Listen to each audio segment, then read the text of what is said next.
แก่นเนาะเราสิฮู้ได้เนาะพญาเพ่งพงสวรรค์คันว่าพงสวรรค์ได้เป็นมันแม่นแก้วนี่มันแก้วได้เป็นฮอดในพญาพุ่นน่ะเฉพาะลาวเฮามันจะตกต่ำนี่แหละพี่น้องบักงูหักขี่หลักควายมันจะแก้วเบิดพี่น้องเอ้ยคนลาวมันจังเสียเปรียบนั่นน่ะเนาะดังนั้นแหละเดี๋ยวนี้คนลาวฮู้จักแล้วบัดนี้น่ะสอนไส้กะเกียวหนูหักกะเกียวคำไตกะเกียวไก่สอนกะเกียวเห็นอะไรล่ะพวกเจ้าสิว่าพวกเจ้าปกครองประเทศวะอยู่ไทยตำรวจไล่จับไปย้อนหลักควายบักบุญยังมาฮอดเมืองลาวได้เป็นนายกได้เป็นประธานประเทศพวกเจ้าคือเอาคนดีพวกเจ้าหั่นน่ะอันพวกอ้างว่าเป็นพี่น้องคนลาวบ่ยากดอกคันผู้ใดเป็นคันว่าผู้ใดเป็นใหญ่เพิ่นว่าเป็นพี่น้องเบิดเดี๋ยวนี้ให้พี่น้องติดตามมึงมีหมอหนึ่งอยู่เท็กซัสหรืออยู่ฟลอริดาประมาณนั้นนามสกุลไสยวงศ์นี่แหละปรากฏว่าถ่ายรูปเอาทุ่งกาเดือนคือไปติดประกาศอยู่ในอเมริกาสนับสนุนอเมริกาสนับสนุนลาวแดงในอเมริกาเอาทุ่งลาวนี่ไปติดไว้บนคนลาวลินอยู่กัมปิ้งหรืออยู่ปักอยู่แห่งใดแห่งหนึ่งแล้วก็ถ่ายรูปออกมาพี่น้องในอเมริกาพวกเจ้า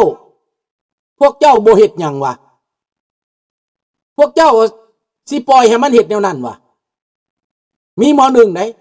ข้าพเจ้าไปเบิ่งนี่บ้าหมอนี่แปลกๆเว้ยพากันตีก๊อบตีแก๊ปพากันทำท่าเป็นคนหังคนมีได้เอาทุ่งกาเดือนมาปักขึ้นมันอยากประกาศในอเมริกาสัตว์ถูกแต่แม้แต่ทำจับแม่มันแดกกลับขึ้นลาวเนี่ยแม่ปลดสัญชาติมันเนี่ยมันมีสัญชาติก็ได้อีตาทำเห็ดทำแม่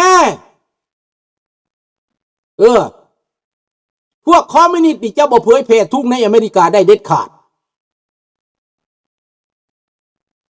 ขนาดพวกปาเลสไตน์เอาทุ่งมาประท้วงในอเมริกาเอาทุ่งปาเลสไตน์มาประท้วงนะเขายังจับส่งพี่น้องแต่ถ้ามันจะเอาทุ่งลาวมาติดประกาศเพื่อต่อต้านลาวอพยพนี่เอามันโลดพี่น้องเอ๋ยฟ้องมันโลดพี่น้องเอ๋ยอย่าให้มันอยู่ได้เด้อมีบักหนึ่งมันมาฮอดอเมริกาข้าพเจ้าบ่ฮู้จักว่ามันมาในเงื่อนไขใดดอกหรือว่ามันแต่งงานมาหรือว่าทูตเอามันมาบ่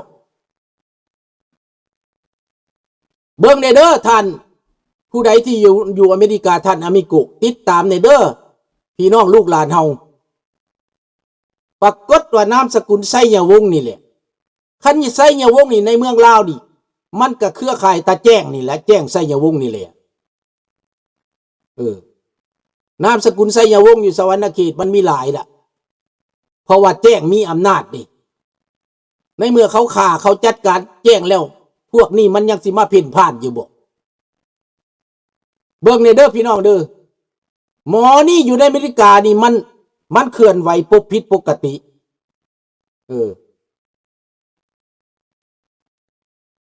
บักเสียงบุญยังขี่ขาหับไส้ใกล้ชิดเมียแก้วไก่สอนแมน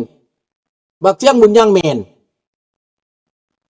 เมของบักไส้สมพรนั่นสงสัยมันจัดการแล้วบ่จักแหละอีนายทองวินนั่น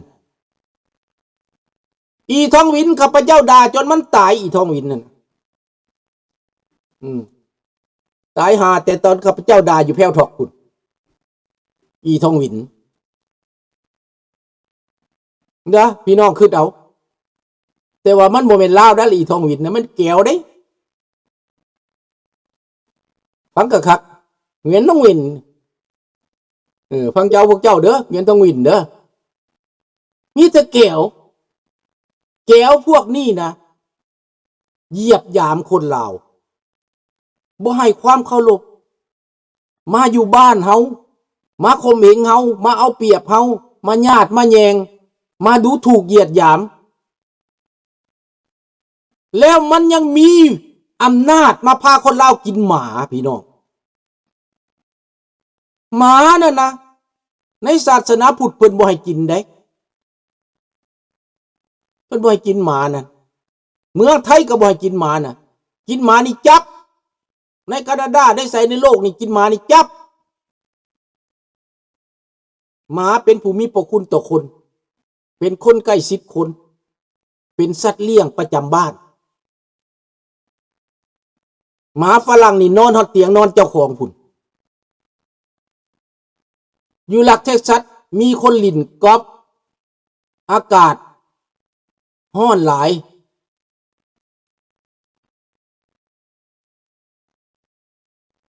ร้อนบ่เท็กซัสร้อนเคยไปอยู่บนร้อนเท็กซัสร้อนจนอยู่ยากพุ่นแหละคือซีเมนพวกนั้นแหละพวกลีดกอล์ฟแหละพวกตีกอล์ฟนั่นแหละตามเบิ่งนี่นะมันติดทุ่งขึ้นแล้วมันมีทุ่งเขมรนั่นทุ่งเก่าของเขาติดได้แต่มันเอาทุ่งลาวมาติดมีทุ่งอเมริกามีทุ่งเขมรมีทุ่งลาวแดงแล้วมันก็ถ่ายรูปออกมาโชว์หมอนั่นน่ะแล้วการเคลื่อนไหวของมันปรากฏว่ามันนิยมไปทางแก้วแดง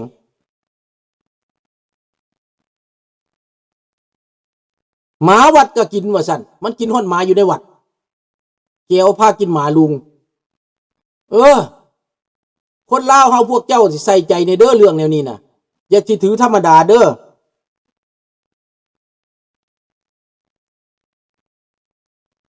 เกี่ยวกับเขมรครับอย่างหมากินแบบออกสื่อเลยแหละแต่ก่อนคนเขมรก็บ่กินหมาเด้อมันกินตอนแก้วเขามาคล้องนี่แหละสบายดีแก้วมิกฝากถึงคนเท็กซัสเนาะคนเท็กซัสให้เบิ่งยะพอภายวัดอยู่เท็กซัสน่ะ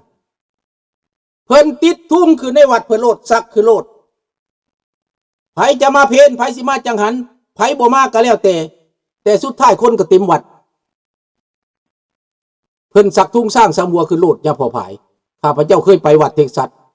กสาธุย่อมือนำเพิ่นเด้อยามพอภายเด้อ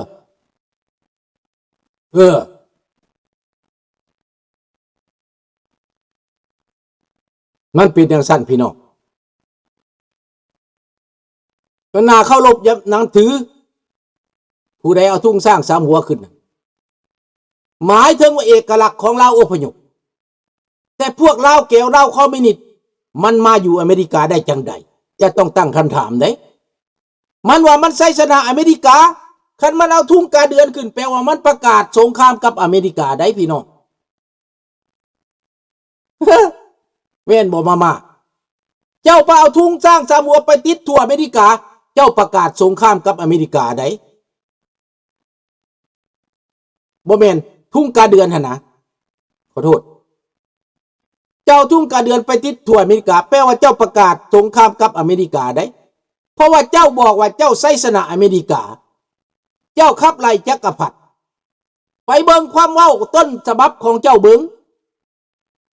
ดังนั้นเจ้าเป็นปรปักษ์ต่ออเมริกาถ้าผู้ใดเอาเรื่องนี้ไปเสนอไปให้มาโกโรบิโอเบิ่งนี่นะอยู่บ่ได้โลดรับรองอยู่บ่ได้มาโกโรบิโอเป็นคนที่ว่าหนีออกจากคิวบาตั้งแต่ยังน้อยนี่ฟังเอาคักๆเด้อพี่น้องเด้อสบายดีท่านประดิษฐ์มันกำลังคืบคลานเข้ามาในอเมริการัฐบาลอเมริกาส่งกลับไปแล้วจำนวนหนึ่งพวกใส่ศึกพวกมาสร้างความปั่นป่วนพวกมาปั่นป่วนลาวนอกอย่าลืมคำเบ้าของมันข่มขู่ข้าพเจ้าตอนอยู่เมืองลาวพวกสู้ไปอยู่ไสกูสินำตัดหากทอนโคนเพิ่นว่ามาบัดนี้มันคิดว่ามันสิมานำตัดหากถอนโคนเฮาข้าพเจ้าลุกขึ้นต่อสู้ลุกขึ้นยืนขู่มึงมาประเทศอันสุดท้ายของกูแล้วที่มันสุดท้ายของกู ข้าพเจ้าได้เว้าจังซี่ได้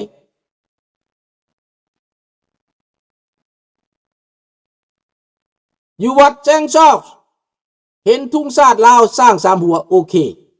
วัดแจ้งชอบนั่นแต่โดนแล้วแต่พวกเขาต้องไปสนับสนุนคันบ่อนใดมีวัดทุ่งสร้างสามหัวติดขึ้นไปสร้างความสามัคคีไปโอ้ล้มกันที่นั่นเรื่องบ้านเรื่องเมือง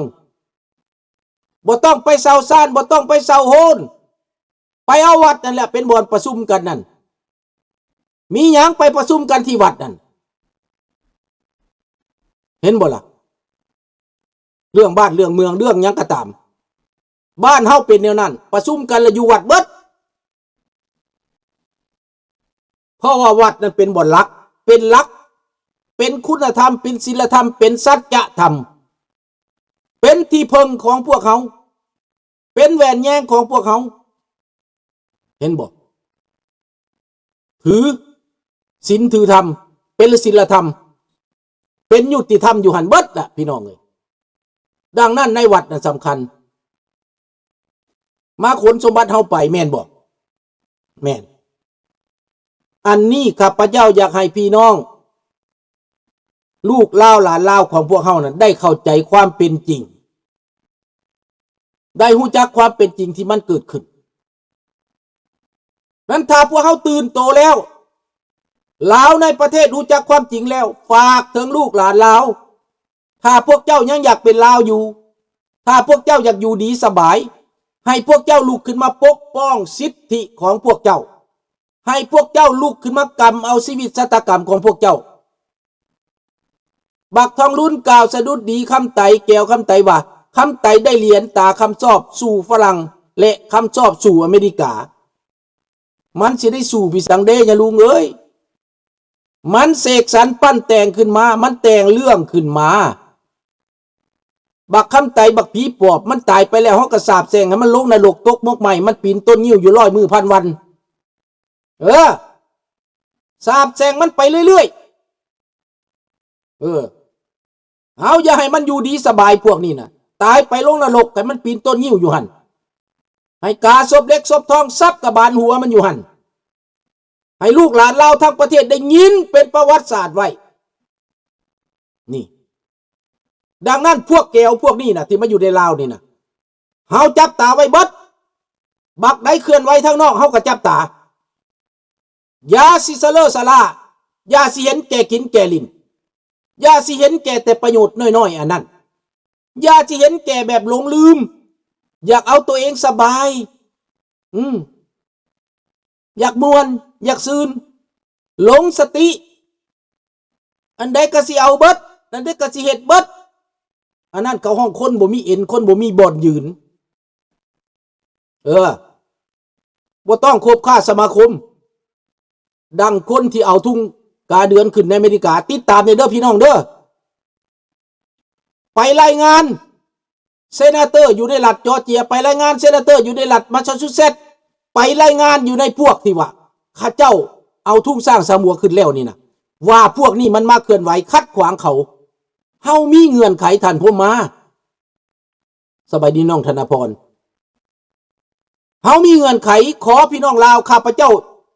บ่ได้อยู่อเมริกาคันข้าพเจ้าอยู่อเมริกาข้าพเจ้าจะควรเคลื่อนไหว52รัฐพี่น้อง